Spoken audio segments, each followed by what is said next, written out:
Alam nyo, sa palagay ko lang sa mga nangyayari ngayon sa Senado, ang pinakamasaya ay hindi ang minorya. No? In fact, disappointed sila sa mga nangyayari. Pero sa tingin ko, merong isang pinakamasaya talaga dyan.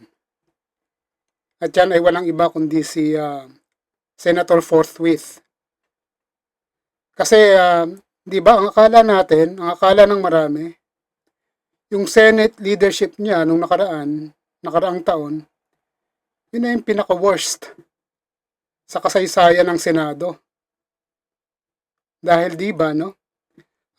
Nung nagkaroon ng first impeachment na pinadala diyan sa Senado, binaloktot niya, no, yung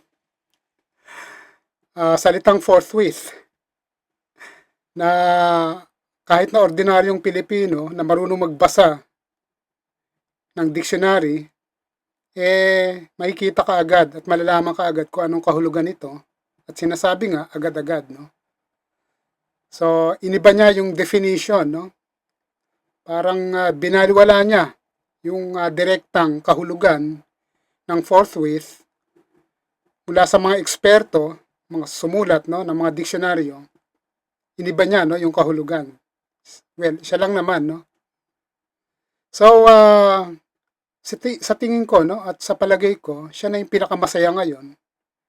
Kasi, sa mga nangyayari ngayon sa Senado, yung kaguluhan, yung kahinaan ng leadership, yung kaswapangan sa pagiging leader sa Senado, yung tahasang pagsisinungaling sa taong bayan, yung pagkukunwaring banal,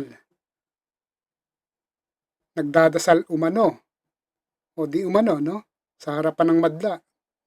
Pero kung magsinungaling ay tahasan, no? Yung pagbabaliwala sa saligang batas. Yung mga pagpatay nung panahon ng EJK, no? Sinasabi niyang human rights daw. At kung ano-ano pa.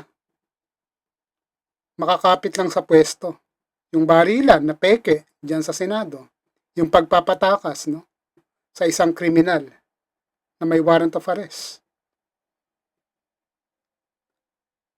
Siguro ito na yata yung pinaka malala